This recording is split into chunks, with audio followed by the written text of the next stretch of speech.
Unfortunately, I don't see rate rises and even property market downturns as a window of opportunity for first home buyers.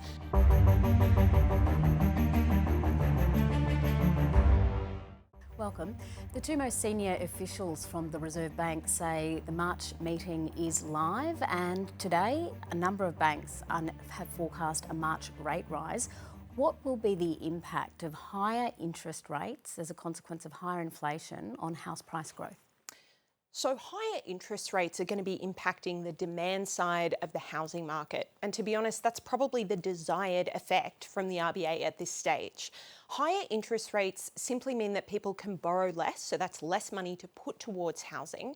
But it also means for renters with higher cost of living pressures and higher energy prices as a result of the oil price shock, there'll probably be more of a demand side response in the rental market as well. And that means people moving more into share housing, renters going back to live with their parents if they can. I've even heard a few anecdotes of mortgage holders, recent mortgage holders, having to move back in with mum and dad. So I think this is ultimately putting pressure on the demand side and will slow price growth in housing and in some markets lead to a bit of a dip. Well, which markets? Where will the differences be in terms of how interest rates affect prices?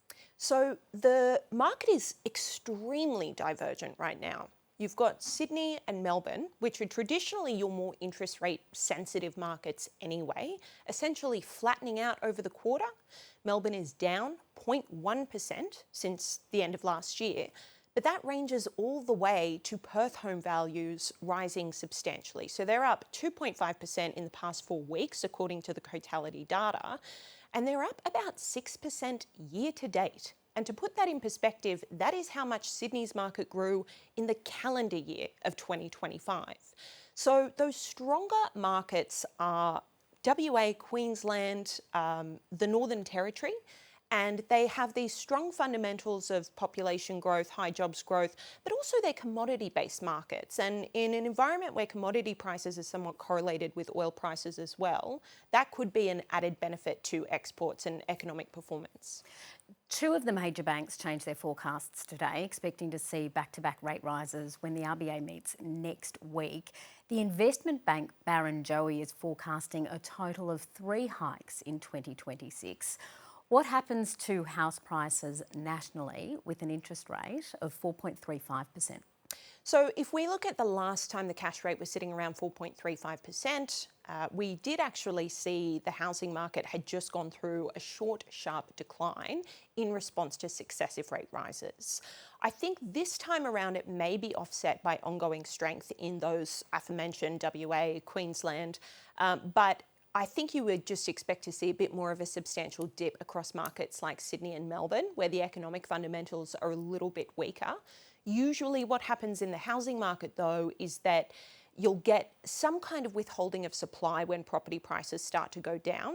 And eventually, as fewer people sell, as developers don't have as much feasibility to develop, that eventually quells housing market declines, which historically just haven't been that big compared to upswings. So you don't expect that further interest rate rises will prompt an increase in listings?